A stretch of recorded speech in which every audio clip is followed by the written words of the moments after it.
चक्कर है? htdocs गलत जैम्प चला दिया हमने।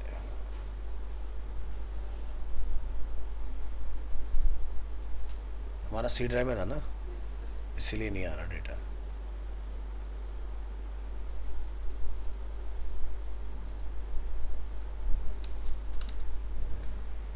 आ गया।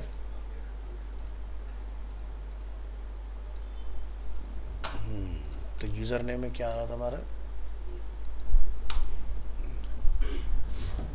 Trying to access array offset.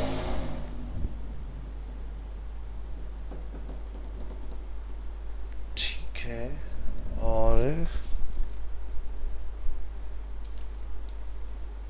Email already exist. ठीक है, चल रहा है बट एरर के साथ काम कर रहा है, बढ़िया से काम नहीं कर रहा है। चलिए, भी तो हमने एक फाइल बनाई हुई है अपनी यहाँ पर इंडेक्स के नाम से, और हमारे एरर्स, हमने एक PHP फाइल बनाई थी अपनी चेक मेल के नाम से। हमने span class text email already exist या ईमेल अवेलेबल हमने यहाँ से हाईलाइट किया हुआ है। ठीक है, इनको एडवांस DB अंडरस्कोर कनेक्शन, हमारी कनेक्शन फाइल आ गई इसके अंदर, और select all from table user where email equal to this. ठीक है, जो डेटा हमने पोस्ट किया वहाँ से। Okay okay okay, connection file is okay. तो हमें कुछ एरर आया था कि लाइन नंबर दिस वगैरह करके ना, तो कौन सी लाइन है? Line number 7। चेक ईमेल में ये हमें प्रॉब्लम बता रहा है। Check email line number 7।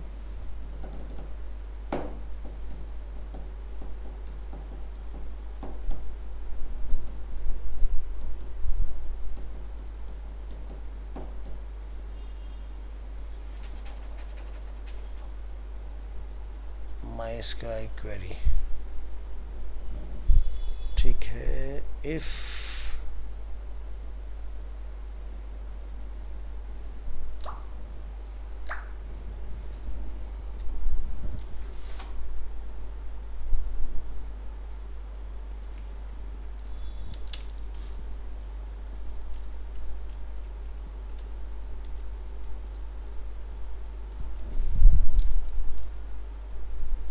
Line number 6।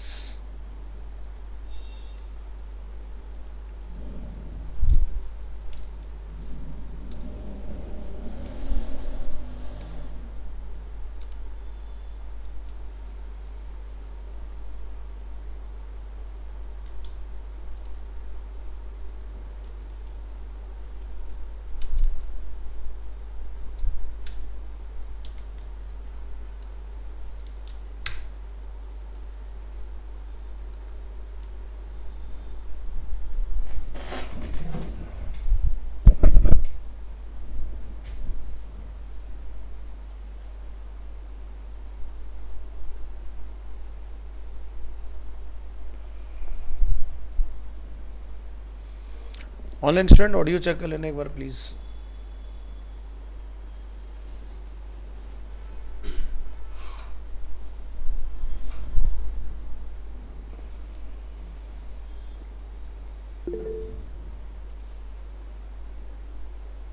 Okay है, थैंक यू। ओके है तो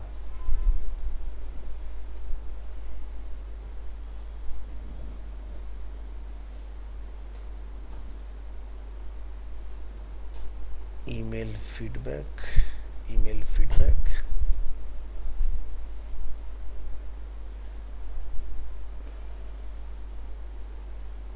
फॉर्म कंट्रोल।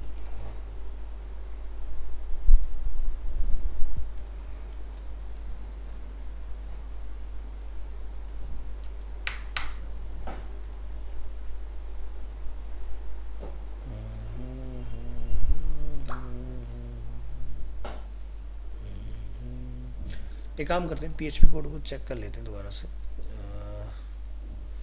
रिक्वायर वंस हमने यहाँ पर यूज़ किया है DB कनेक्शन, हमारा कनेक्शन सही काम कर रहा है। हमने यहाँ पर डिफाइन किया है इफ़ अगर ये एम्प्टी नहीं है, अगर पोस्ट में कोई डेटा आया है तो यहाँ से हम रिजल्ट के against my SQL query select all data, अगर हम काउंट पे बात करें, अगर इंस्टेड ऑफ दिस हम लिख रहे हैं पर सेलेक्ट काउंट, काउंट में क्या लिखेंगे, ऑल फ्रॉम, ऑल फ्रॉम क्या था, TBL user, from TBL user where email equal to $_post email, और हमने यहाँ से ईमेल ही भेजा है इसको, ठीक है। तो ये हमारा पार्ट हो गया।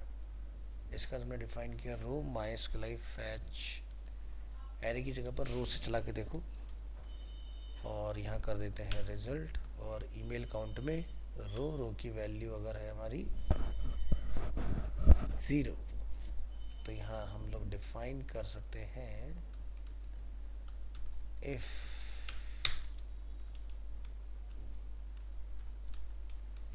Email count is greater than 0, तो email already exist, otherwise email is available.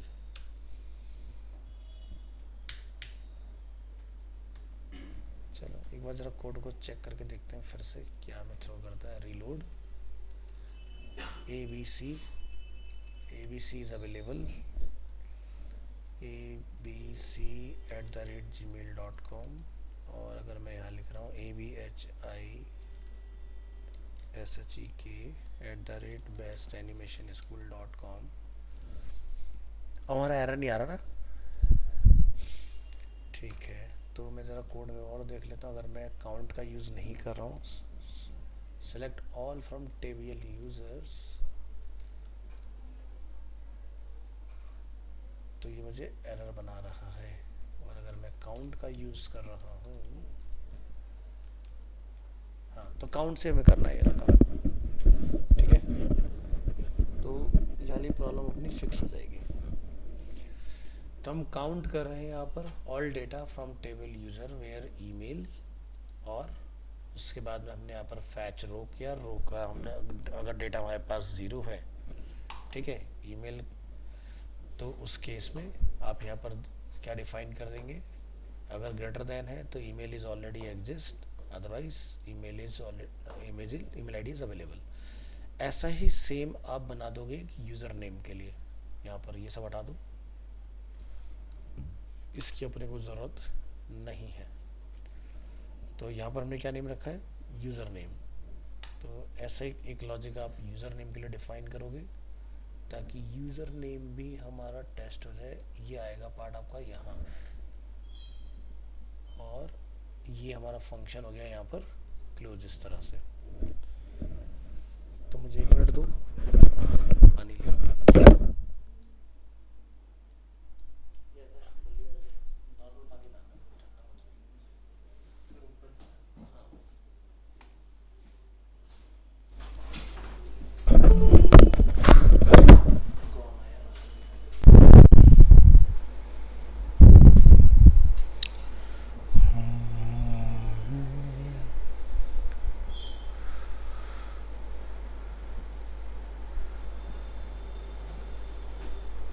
तो ईमेल फीडबैक वाला काम ओके है। अब हम लोग यूज़र नेम फीडबैक वाले फील्ड पे काम करेंगे। यहाँ से हमारा फील्ड का नेम है यूज़र नेम। तो एक फंक्शन और बन जाएगा आपका, यहाँ से पूरा इसकी कर लेंगे कॉपी पेस्ट, और इसको आप डिफाइन कर दोगे check user name, caps lock off कर लेंगे, अवेलेबिलिटी। तो हाँ जी, तो इसकी भी फ़ाइल हम लोग चाहे तो अलग बना सकते हैं, या फिर सेम फाइल के अंदर इसी में इसको टेस्ट करा सकते हैं, ठीक है। चेक अवेलेबिलिटी के नाम से इसकी एक फ़ाइल बना देंगे कंबाइन। तो भी जैसे चेक ईमेल इसका डेडिकेटेड नेम हो रखा है ना, तो इसका ना नेम रीनेम कर लेंगे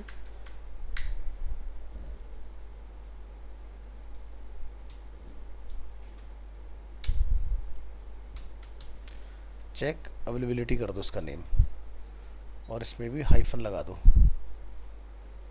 तो अब ये कॉमन नाम चल जाएगा दोनों फाइल के लिए। इसको रीनेम कर लेंगे यहाँ पर, और यहाँ पर भी ये अपना चेक अवेलेबिलिटी हो जाएगा। ठीक है, इसके बाद यहाँ पर जहाँ हमने इसका नेम रखा है ईमेल इक्वल टू, वहाँ पर रख देंगे इसका name user name equal to, और आईडी क्या रखी हमने यूज़र नेम। इसको एक बार मैच कर लो ऊपर, तो ये सब मैच हो गया। और यहाँ पर यूज़र नेम फीडबैक, ये हमारे फील्ड का आईडी है। ठीक है, तो ये हमने डिफाइन कर लिया। तो दो फंक्शन आपके बन गए इसमें, चेक यूज़र नेम और चेक ईमेल। तो ये अपना काम हो गया यहाँ से। ठीक है, हमने कोई यहाँ पर पोस्ट में डेटा तो नहीं रखा था, नहीं रखा हुआ है, सही है। चलिए, तो अब इधर आ जाओ। तो यहाँ पर आके आपने क्या करना है, सेम कॉपी पेस्ट, यहाँ पे क्या हो जाएगा यूज़र नेम। तो यहाँ से MySQL क्वेरी। अब इसमें देखो क्या ध्यान रखना है, एक फाइल में ही अगर हम लोग दो चीज़ें चेक करा रहे हैं तो दोनों के वेरिएबल सेम नहीं हो सकते, समझ गए ना।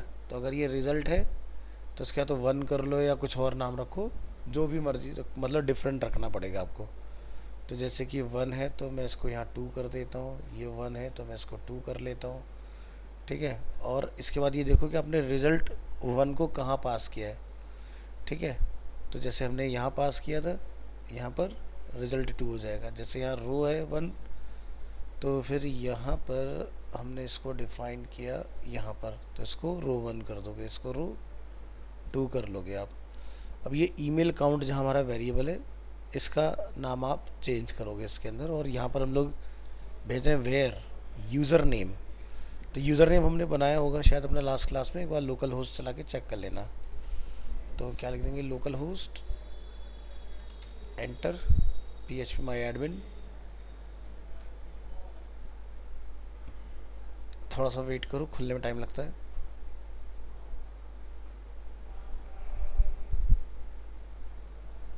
इतना भी टाइम नहीं लगता। हाँ, तो क्या था हमारा डेटाबेस का नेम, रजिस्ट्रेशन डेटाबेस ना। इसी में हमने अपना एक कॉलम बनाया था यूज़र नेम के नाम से। तो यूज़र नेम अपना पूरा स्मॉल में लिखा हुआ है, हमने कहीं भी कोई सेंटेंस या टाइटल का किसी का यूज़ नहीं किया। तो यहाँ पर क्या हो जाएगा, वेयर यूज़र नेम। तो किस फील्ड से डेटा लेकर आ रहे हो, यूज़र नेम से, इस तरह से। तो हम लोग यहाँ पर क्वेरी चला देंगे, MySQL query connection select count from table user where user name equal to this. और यहाँ पर ही आपका सब ओके है ऑलरेडी। यहाँ पर आप इसका नेम ईमेल काउंट की जगह पर कुछ दूसरा कर दो, जैसे user count, USER and USER। तो यहाँ पर हम लोग क्या लिख देंगे, user name already exist end user name is available. चलो यहाँ पर रन करके देखते हैं क्या कोड में कोई एरर है या सही काम कर रहा है। रिफ्रेश, तो मैंने लिखा ABC, काम कर रहा है। और अगर मैं यहाँ लिखता हूँ डेमो, तो आई थिंक मैंने इसको कॉल नहीं किया, यहाँ पर मुझे कॉल भी करना पड़ेगा फील्ड के ऊपर। ये है अपना, तो आप यहाँ देखोगे मैंने कॉल किया था फंक्शन अपना। तो ऐसे ही मुझे यहाँ पर भी इसको कॉल करना पड़ेगा, बट इसका नाम हो जाएगा चेक यूज़र नेम अवेलेबिलिटी।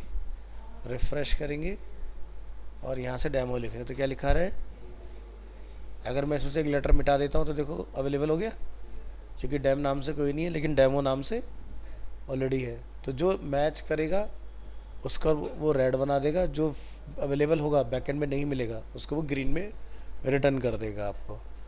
तो इस तरह से आपका ये काम कर जाएगा, देखो, ठीक है। तो ये मैंने आपको अलग से करके दिखाया, बट आपने क्या करना है, इस एक्सरसाइज को मिक्स करना है साइन अप के अंदर, ठीक है, at the time of registration. कि भाई मान लो कोई एक यूज़र अगर आप ऑलरेडी अपना अकाउंट बना चुका है, या हो सकता है कि उसके सेम नेम जो वो यूज़र नेम प्लान कर रहा है वो किसी और ने ऑप्ट किया हुआ है, तो इस कंडीशन उसको पता हो, मतलब वो सबमिट करने पर नहीं होना चाहिए। तो सबमिट करने में चल तो जाता है, ठीक है, बट वो बेस्ट प्रैक्टिस नहीं है कि एक यूज़र पूरा फॉर्म फिल करे, फिल करने के बाद वो नेक्स्ट करे और वो बताए कि जी दोबारा भरो, ये तो ऑलरेडी किसने ले रखा है, तो उससे आप बच जाओगे। ठीक है, तो अब साइन इन साइन अप का अपना बढ़िया से हो गया, सारी चीज़ आ गई इसके अंदर, फॉरगेट पासवर्ड भी आ गया अपना, नहीं सॉरी रीसेट पासवर्ड भी आ गया अपना। ठीक है, तो ये पार्ट अपना हो गया। अब अपन पेजिनेशन वाला काम देख सकते हैं।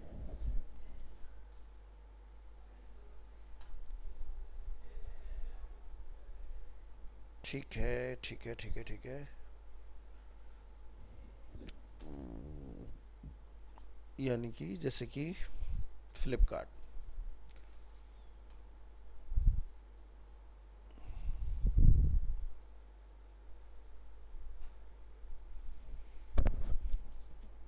तो पेजिनेशन को एक्सपीरियंस करने के लिए एटलीस्ट हमारे पास डेटा अच्छी क्वांटिटी में होना चाहिए, तभी आप पेजिनेशन को एक्सपीरियंस कर पाओगे। अदरवाइज़ क्या करना पड़ेगा हमें, जैसे मान लो मेरे पास डेटा है 10-12, तो आप वहाँ पर कम क्वांटिटी में फिर डेटा फैच करके फिर उसके बेसिस पर काम जो है अपना कंप्लीट करोगे। तो जैसे कि फेक एपीआई स्टोर पे हम लोग आते हैं और यहाँ से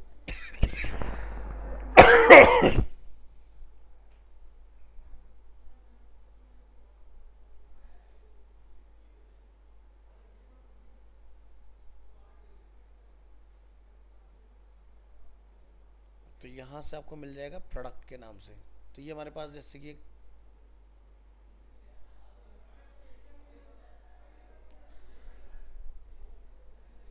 गेट ऑल प्रोडक्ट,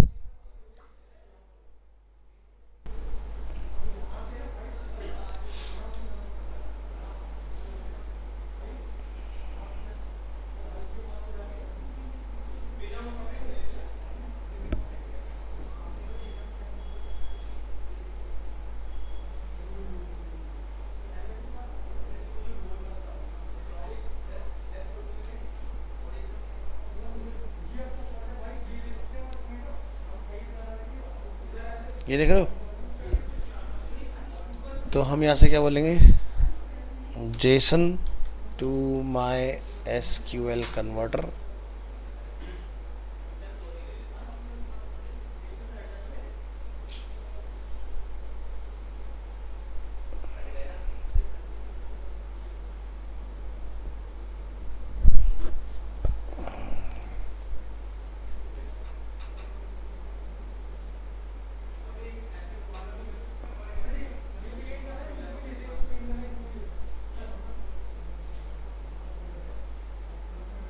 हम इसकी एसक्यूएल क्वेरी बना लेते हैं। ये अच्छा काम नहीं कर रहा, कुछ और देखो, ये सही है ना, देखो तो ये हमारे पास क्वेरी है,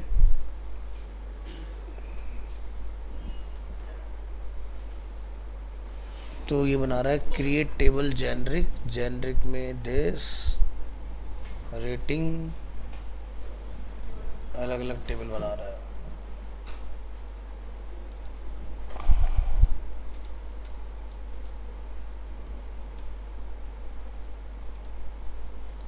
ये भी अच्छा नहीं है, थोड़ा सा और बेहतर देखते हैं।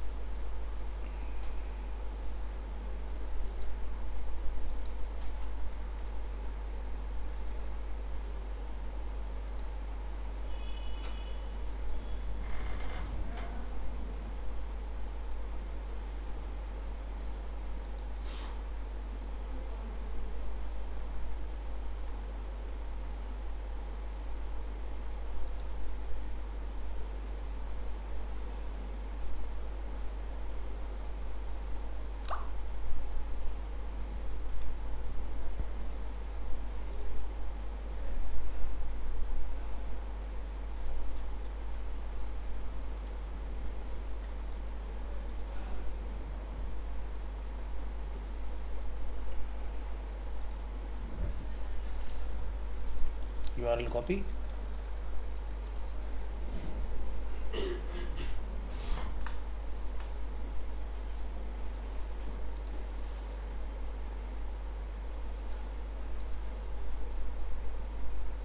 क्या बनाना है?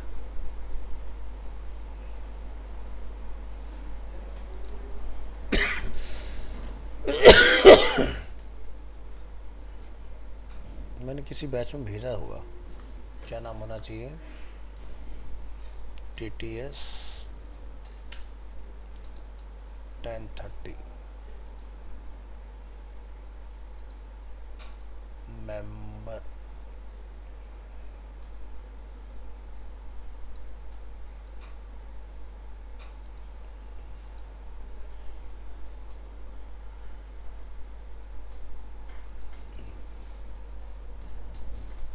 रंजीत।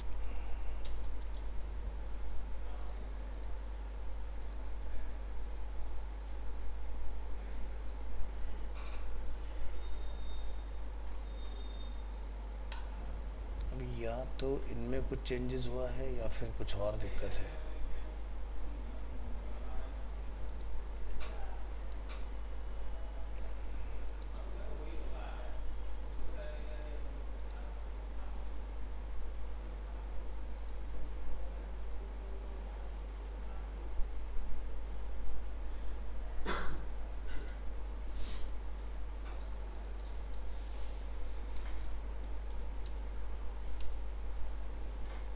बनना है data, ID, title, rating, image, category, description, price.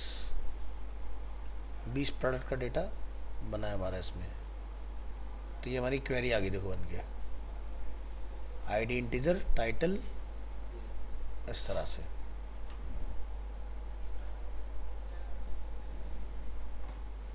तो हमने इसको किया कॉपी टू क्लिपबोर्ड,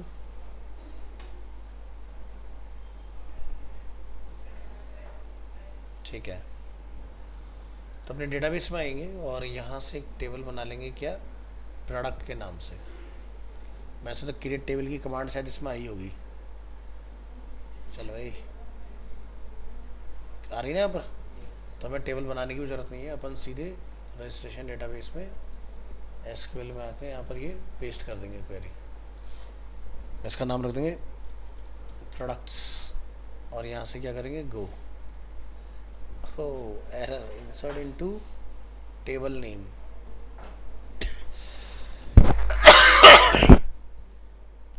तो इसको क्या बोल देंगे आप,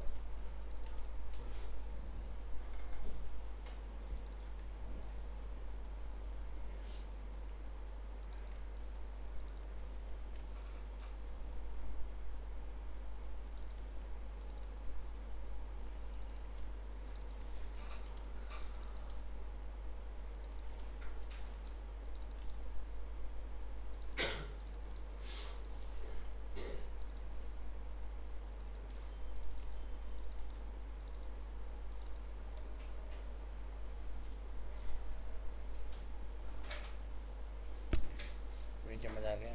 ओके बोले, टेबल प्रोडक्ट ऑलरेडी एग्जिस्ट।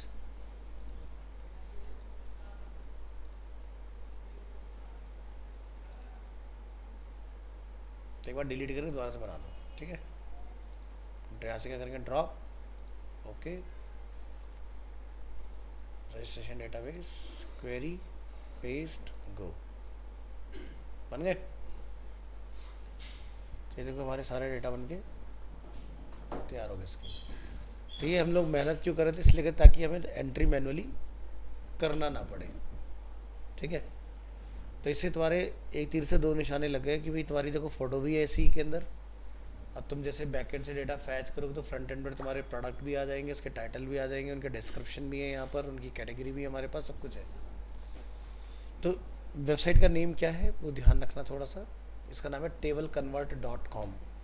ये मैं URL तुम्हें भेज रहा हूँ, तो कल को तुम्हें किसी भी साइट को कन्वर्ट करना होगा तो ईजिली कर पाओगे, ठीक है। तो ऐसे जैसे एक और साइट है, क्या नाम है, जेसन प्लेस होल्डर। तो इनकी उसमें थोड़ी सी दिक्कत आ गई है। जैसे यहाँ पर देख रहे हो फ़ोटोज़ के नाम से, तो पहले इनकी फ़ोटो खुल जाया करती थी, आजकल इनकी फ़ोटो खुलती नहीं है, पता नहीं क्या हुआ है सिस्टम, आजकल एरर आता है इसमें। बट इनके पास 5000 समथिंग प्रोडक्ट्स का डेटा है तो अगर हम यहाँ से जैसे कंट्रोल-C करते हैं तो आप नोटिस करेंगे यहाँ पर जब ये डेटा डालते हैं तो आप देखोगे ये अपना भी पूरा डेटा बन के तैयार हो गया। और ये डेटा थोड़ा बहुत नहीं, 5000 डेटा है इसमें, देख रहे हो। तो अगर मान लो कि भाई हमने ये वाली क्वेरी चला दी इसके अंदर, इंसर्ट टेबल नेम दिस, और अगर हम यहाँ से जाके इसको कर लेते कॉपी टू क्लिपबोर्ड, तो इसका भी पेजिनेशन होता है। देख रहे हो ये आ रहे नीचे। तो जैसे रजिस्ट्रेशन डेटाबेस, हम एसक्यूएल में गए, यहाँ जाके हमने पेस्ट किया और हमने सीधे क्वेरी को गो कर दिया।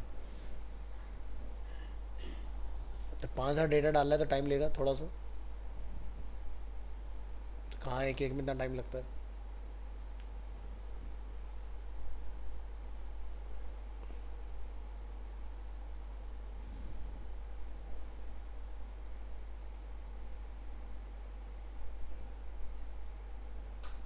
प्रोडक्ट, ये अपना टेबल नेम आ गया, ठीक है। तो ये देखो इस तरह से आप एक पेज पर 500+ रिकॉर्ड्स देख सकते हो, ठीक है। फिर ये दूसरा अपना चालू हो गया यहाँ से, फिर तीसरा चालू हो गया।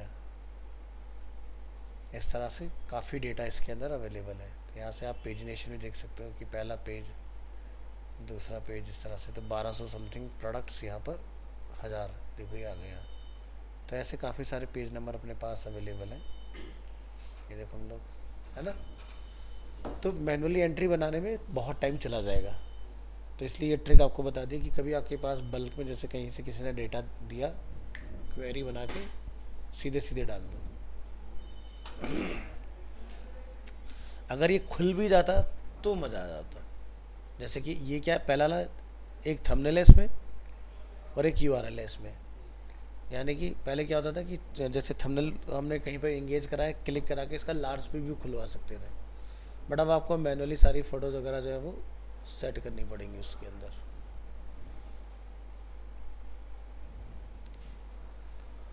तो क्लियर हो गया जी।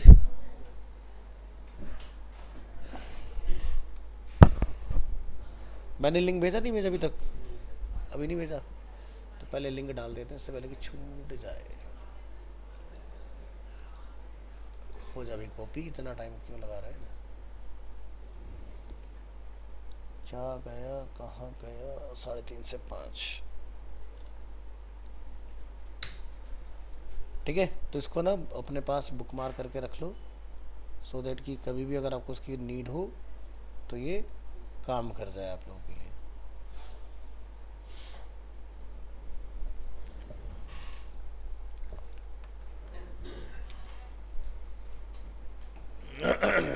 चलो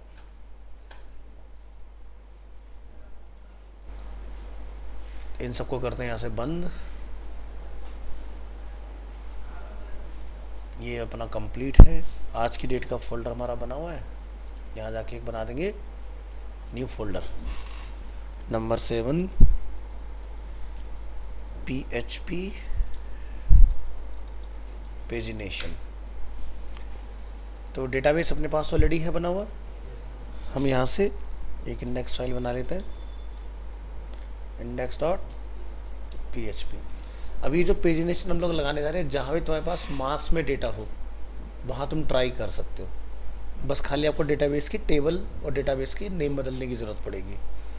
तो हमें क्या चाहिए होगा, DB कनेक्शन कॉपी कर सकते हैं, इसको उठाइए और आज की डेट में लाके इस तरह से स्टोर करा लो। बूटस्ट्रैप का इस्तेमाल कर लेंगे, यहाँ जाएंगे, बूटस्ट्रैप 5 कर लिया हमने इसको, राइट क्लिक। अच्छा ये तो उससे चलेगा ना, राइट क्लिक पर नहीं चलेगा। तो क्या लिख देंगे यहाँ पर, लोकल होस्ट, अपना बैच टाइम, सही जगह पे नहीं, सही नहीं है, 03/32/5, अप्रैल मंथ, आज की डेट, आज का अपना नया टॉपिक PHP पेजिनेशन। चलो, तो पेजिनेशन के लिए आप क्या करोगे, सबसे पहले बैकएंड से डेटा लेके आओगे, ठीक है। डेटा को लूप कराओगे और लूप कराने के बाद फिर उसको लिमिट में डालोगे। तो आपको याद होगा जब मैं आपको क्वेरी सिखा रहा था तो मैंने आपको उसमें एक चीज़ पढ़ाई थी, लिमिट डेटा और ऑफसेट डेटा। तो लिमिट डेटा जैसे मान लो मेरे पास पीछे 50 रिकॉर्ड है लेकिन मैं फ्रंट एंड पे 5 ही चाहता हूँ उसमें से, तो हम लोग लिमिट 5 लगा सकते हैं वहाँ पर, या स्टार्टिंग के 5 छोड़ के मुझे बाद के 5 लेने हो तो हम लोग क्या कर सकते हैं, लिमिट 5 ऑफसेट 5। तो इससे क्या होगा, वो 5 डेटा छोड़ के नेक्स्ट 5 को पकड़ के आपको डिस्प्ले कर देगा। चलिए, तो यहाँ आते हैं मेन के अंदर और इसमें जाके आप यहाँ डिफाइन कर दोगे, जैसे कि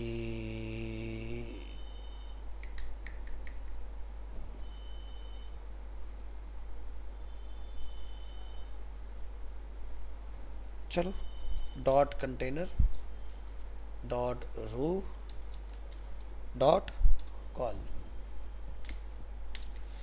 ठीक है, तो हमें लेना है VS5 कार्ड और क्या लिख देंगे, डिफ़ॉल्ट। तो हमारे पास बैकएंड में क्या क्या है, इमेज भी है हमारे पास, टाइटल भी है, डिस्क्रिप्शन भी है, ये सारी चीज़ें हमारे पास अवेलेबल है। देखो ये रहा प्राइस, डिस्क्रिप्शन, टाइटल, इमेज और कैटेगरी। तो कैटेगरी की फ़िलहाल हमें कोई ज़रूरत नहीं है, तो हमें क्या करना पड़ेगा, इस कॉलम को लूप में डालना पड़ेगा। ठीक है, और एक रो में कितने कॉलम आप एट प्रेजेंट चाहते हो तो आप यहाँ जाके लिख दोगे रो कॉल्स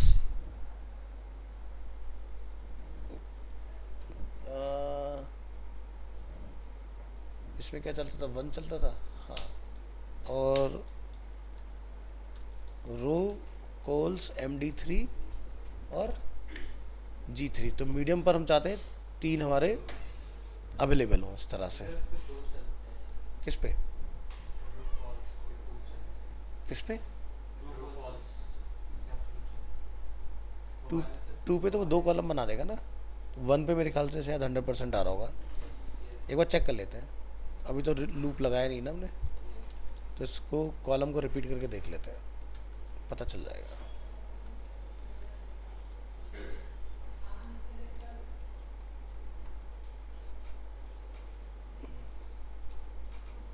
तीन आ रहे हैं और मोबाइल वर्ड में 1 आ रहा है। अगर आप 2 कर देंगे ना यहाँ पर तो 2 लेकर आएगा ऐसे। आप देख लेना, आपको अगर सिंगल की रिक्वायरमेंट हो तो आप सिंगल वाला ट्राई करना उस केस में। तो ये हमने बना लिया अपना, तो ये अपना आप लूप के ऊपर काम करता रहेगा। फिलहाल ये 2 की हमें ज़रूरत नहीं है, हम इसको इस तरह से सेट करेंगे कि ये डायनामिक हो जाए। तो चलिए, तो रो के अंदर हम यहाँ पर क्या लिख लेंगे, question mark PHP and question mark close, question mark PHP question mark close. इसको हम लोग लूप के अंदर डालेंगे इस तरह से। ठीक है,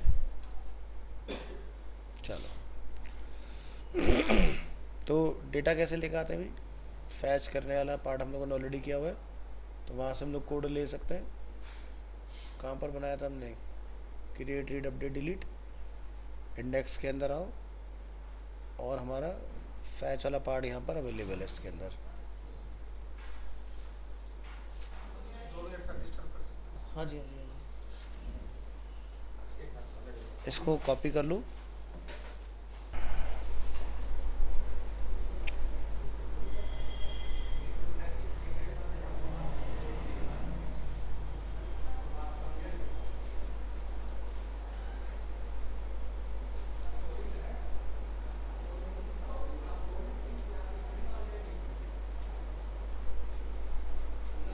तो ये हमारा क्या है, फैच करने वाला है सेलेक्ट ऑल डेटा, राइट। हमने इसको कॉपी किया, इस फाइल को क्लोज करेंगे, अपनी इंडेक्स फाइल में लेकर आएंगे इस कोड को और यहाँ पर कॉल कर देंगे।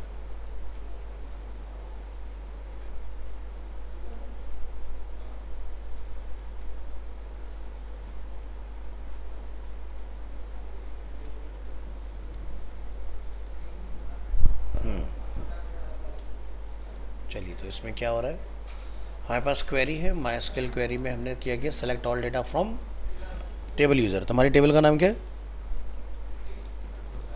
प्रोडक्ट्स। तो जहाँ पर आपका इमेज आएगा वहाँ पर आप इमेज को मेंशन करा दोगे। काउंट की हमें कोई ज़रूरत नहीं है इसके अंदर। तो टाइटल वाले में टाइटल निकाल दो। क्या है टाइटल? यहाँ पर टाइटल मेंशन करो। टेक्स्ट वाले में क्या आ जाएगा? डिस्क्रिप्शन। डिस्क्रिप्शन कॉल कर दो।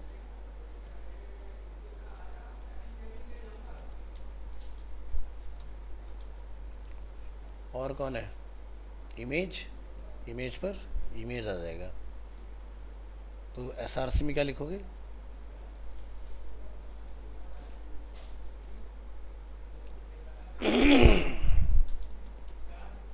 इमेज। ठीक है। एलटी में क्या आ जाएगा? इमेज का टाइटल। ठीक है। तो ये कुछ हमने यहाँ इस तरह से डिफाइन किया। और काउंट वाउंट की वैल्यू हमें कोई इंक्रीमेंट कराना नहीं है, तो इसको आप यहाँ से हटा दोगे। ये भी हटा दोगे, ये भी हटा दोगे। अब ये लूप कहाँ बंद करोगे? इसके बाद में। तो इसको यहाँ डिफाइन कर दो। लूप बंद हो गया हमारा। अब अगर हम लोग ब्राउज़र में रीलोड करें तो यहाँ पर डेटा होना चाहिए। कुछ हमें एरर बता रहा है। वार्निंग आ रही है हमारी। अनकॉर type MySQL must be type of MySQL LI।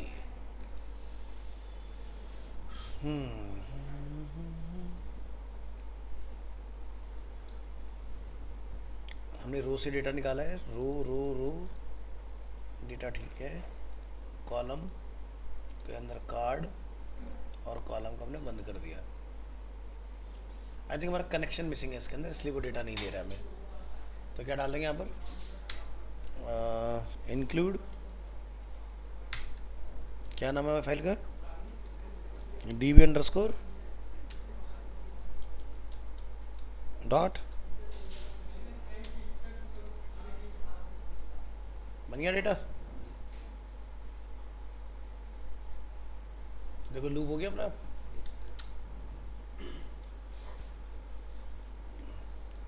तो इस तरीके से डेटा अपना क्रिएट हो सकता है।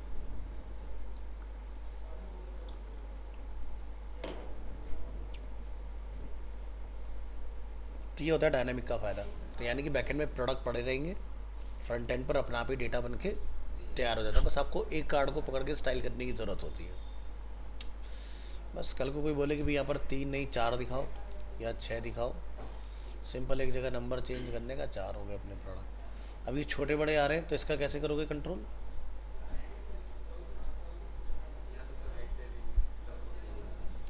पहले तो इमेज को आपने सेट करना पड़ेगा, उसके बाद सभी में मैटर भी कम ज़्यादा है ना, तो वो ट्रिपल। हाँ हाँ, वही वही वही एलिप्सिस, वो आपको करना पड़ेगा। तो ये थोड़े ना बराबर हो जाएंगे। फिर नीचे आप इसमें अपना एक बटन ऐड टू कार्ट वगैरह का लगा सकते हो, और एक अपना प्राइस किसका कितना है वो अपना आप दिखा सकते हो। फिलहाल हमारा इसमें ई कॉमर्स सीखने का वो नहीं है, हमारा पर्पज़ है पेजिनेशन कैसे काम करेगा इसके अंदर। तो एक तो तरीका ये हो गया। तो मैंने आपको दिखा दिया बैकएंड में यूआरएल अगर रखा होगा तो IMG SRC के अंदर आपने बैकएंड की डाल देनी है। तो क्या था हमारे पास? इमेज। तो मैंने SRC में पास किया उसको, तो अपना इमेज बन के तैयार हो गया। इतना आपको काम करना पड़ेगा। तो फिलहाल के लिए हम चाहे तो ये डेटा जो है वो टेबल के अंदर भी दिखा सकते हैं, जहाँ से हम लोग ये रेफरेंस कॉपी करके लाए थे। इसी तरह से हम लोग अपना इसको टेबल में दिखा सकते हैं डेटा को।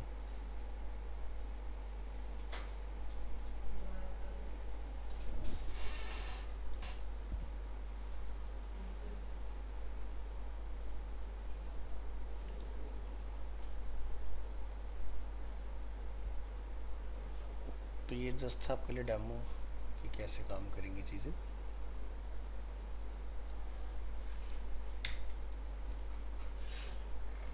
एक तो पता नहीं यहाँ पर कुछ स्ट्रक्चर ऑटोमेटिकली करेक्ट नहीं होता है।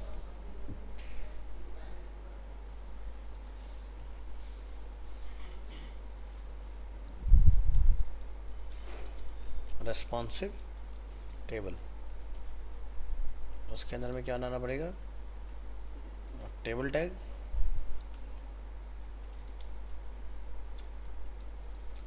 और इसके लिए भी हम लोग वो डिफाइन कर सकते हैं,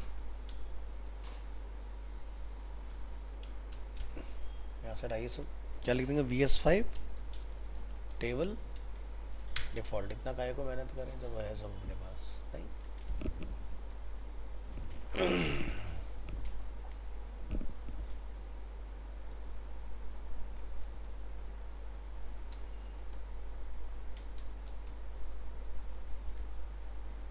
कोई बात नहीं, तो यहाँ से जाओ, 1 मिनट के लिए HTML कर लो उसको, और Ctrl+S दबाओ, सब सही हो गया, वापस से PHP कर देना।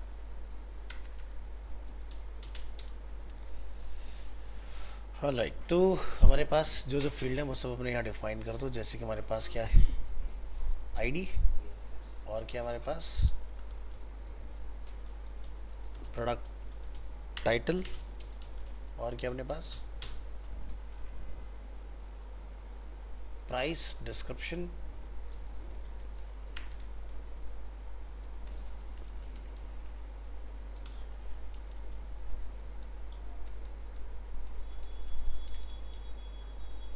कैटेगरी इमेज,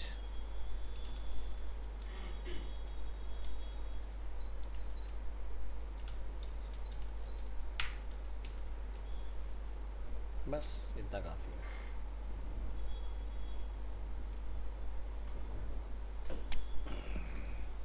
तो यहाँ से ये सब लोग रिमूव कर लेंगे, और टी बॉडी के अंदर जितना भी कहानी लिखा है उसको कॉपी करके यहाँ पे लाके पेस्ट।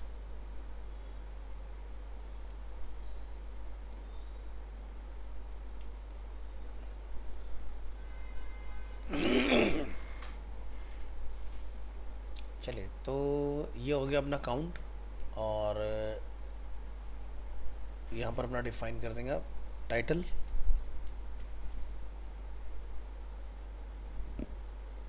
और टाइटल के बाद क्या है अपना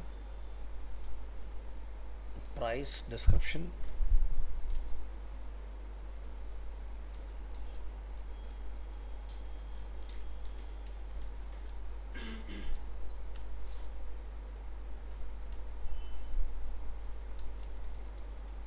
डिस्क्रिप्शन कैटेगरी,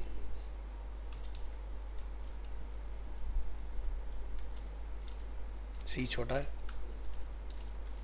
और एक IMG/SRC।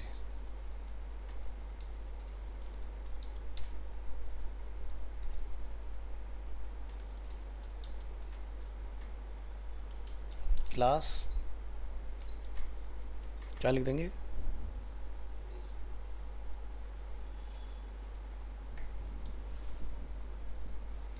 इमेज फ्लूइड अगर डालेंगे तो वो छोटी नहीं होगी, क्योंकि वो काफ़ी बड़ी आएगी इमेज में, भी शायद हमें कस्टम पास करनी पड़े। तो ये अपना हो गया, कनेक्शन की कमी है, कनेक्शन और ऐड कर दो इसमें, तो ये चालू हो जाएगा।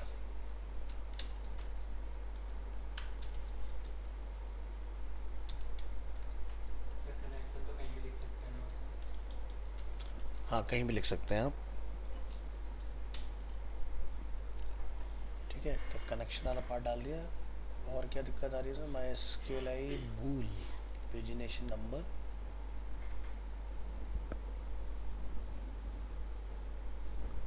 टेबल का नाम गलत होगा, क्या नाम है हमारा, प्रोडक्ट्स था, बन गया डेटा, और क्या था, टेबल स्ट्राइप्ड बॉर्डर, इमेज बनी कि नहीं बनी, इमेज नहीं बनी, इमेज में क्या दिक्कत है, क्या लिखा हमने इमेज का नाम, ओहो, अब बन जाएगी, ठीक है। तो इमेज को हम चाह रहे हैं थोड़ा छोटा करना, तो क्या करना पड़ेगा भाई,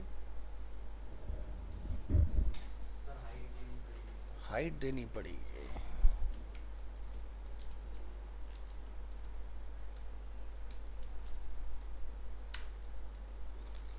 W25 पे देखो कितनी छोटी होती है, बड़ी होती है। अब सही है। तो इससे हमारा पर्पस सॉल्व हो जा रहा है ऐसे। तो देख लेना फ़ोटो, मेरे ख्याल से प्रोडक्ट से पहले रखेंगे तो आई थिंक ज़्यादा अच्छा रहेगा नहीं तो।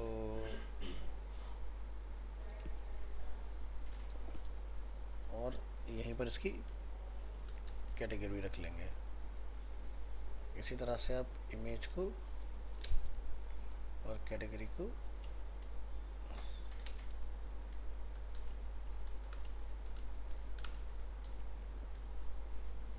अब ज़्यादा बढ़िया है ना।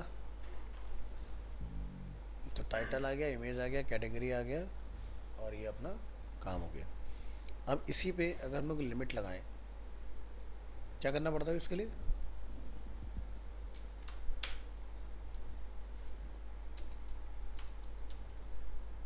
लिमिट मैंने जैसे लिख दिया 5, तो ये काम नहीं कर रहा। तो क्या गलती की हमने इसमें?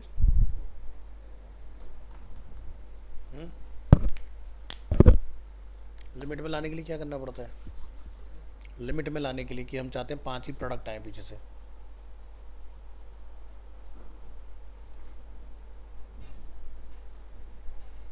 तो शायद क्या लिख दें?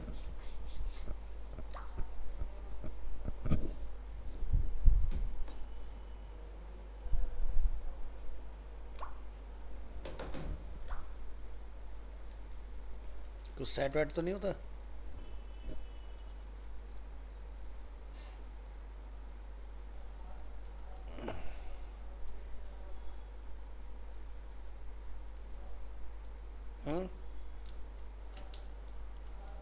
हम सिर्फ 5 निकालना चाह रहे हैं यहाँ पर, तो हमारे आ रहे हैं सारे प्रोडक्ट। तो क्या डाला जाए इसमें?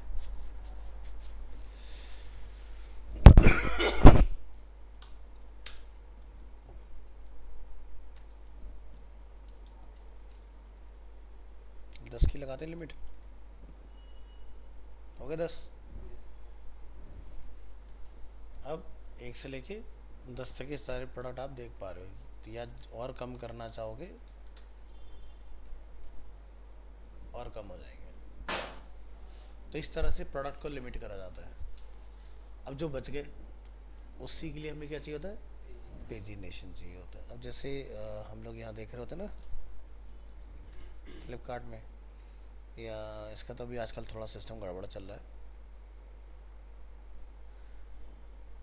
तो ये एक बार में 40 प्रोडक्ट दिखाते हैं, जबकि कितने इनके पास टोटल अगर लेंथ देखा जाए 5524। तो काफ़ी बड़ा नंबर बच जाता है ना। तो ऐसे ही कुछ हम भी अपना डेटा कंट्रोल करना चाह रहे हैं कि भाई जब डेटा बैकएंड से आए तो वो कंट्रोल्ड मैनर में हो। तो 40 प्रोडक्ट ये दिखा रहे हैं, लेकिन इस वक्त ये 40 दिखा नहीं पा रहे हैं ड्यू टू टेक्निकल एरर। ये तकरीबन 22-23 प्रोडक्ट दिखा रहे होंगे आपको। 2 4 6 4 10 तो 12 14 15 16 17 20, हाँ भाई 22 प्रोडक्ट आ रहे हैं। ठीक है। और ये इनका सभी कैटेगरी में आई थिंक लग रहा है सेम ही प्रॉब्लम चल रही है। खासकर कार्ड वाली कैटेगरी में दिक्कत है।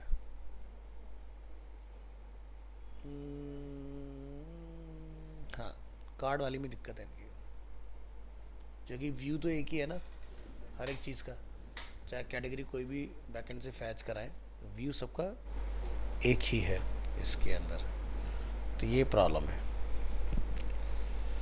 चलो, तो डेटा फैच करना आपको समझ में आ गया, डेटा को लिमिट कैसे करना है वो आपको समझ में आ गया।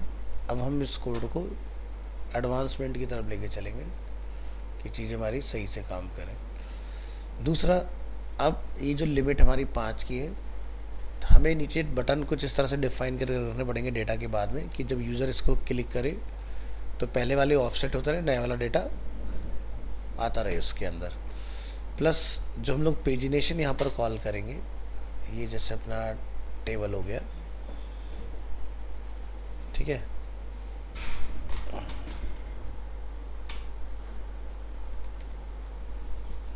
तो डॉट कंटेनर रो कॉल, और इसके अंदर आपका ये वाला पार्ट आ जाएगा। तो कंटेनर रो, हमें एक नए रो की ज़रूरत पड़ेगी, यानी कि रो ये अपना यहाँ पर है, तो यहाँ पर एक और नया रो बन जाएगा। यहाँ बनेगा, कहाँ बनेगा, मेन डिव।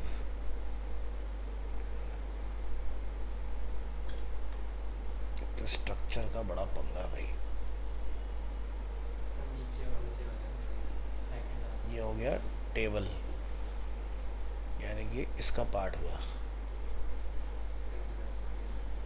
और ये हुआ कॉलम, ये हुआ डिव का, टेबल का डिव, ये हुआ कॉलम, ये हुआ रो, और ये हुआ नया रो। VS5 pagination default.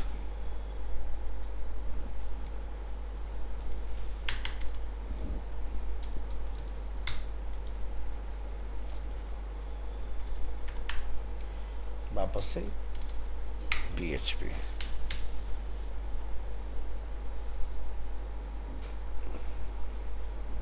जा गया अपना। तो ये कहाँ चाहिए अपने को, सेंटर में। तो क्या लिख देंगे, UL क्लास पेजिनेशन। कहाँ पे लिख दें, रो में लिख दें, जस्टिफाई कंटेंट।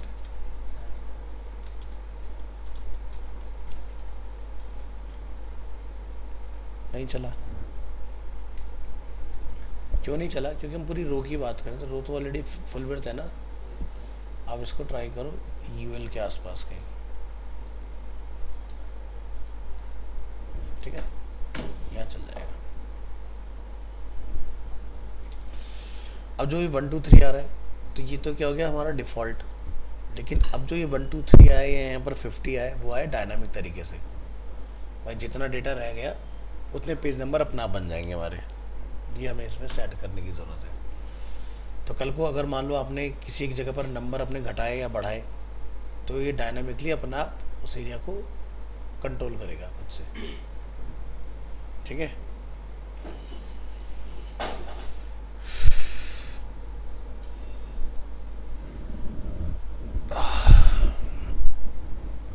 चल, तो इसका लॉजिक अपन नेक्स्ट क्लास में लिखते हैं, तो इसको चलाने वाला। तो आज के लिए हमारा बेस जो है बन के वो रेडी है। कल है 15 तारीख का क्या सिस्टम रहेगा भाई हमारा, फैकल्टी ग्रुप।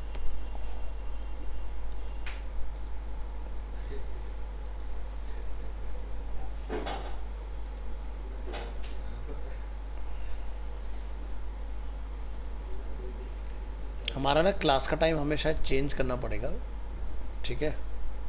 या फिर हो सकता है कि कोई डेज हमारा ऐसा फंसे कि हमारी क्लास ही ना हो, क्योंकि कुछ ना ट्रेनिंग्स आई हैं बीच में। तो जैसे कल की भी ट्रेनिंग है, हो गई है फिर से 3 से 5। तो हमें क्या करना पड़ेगा, मैं देख लेता हूँ।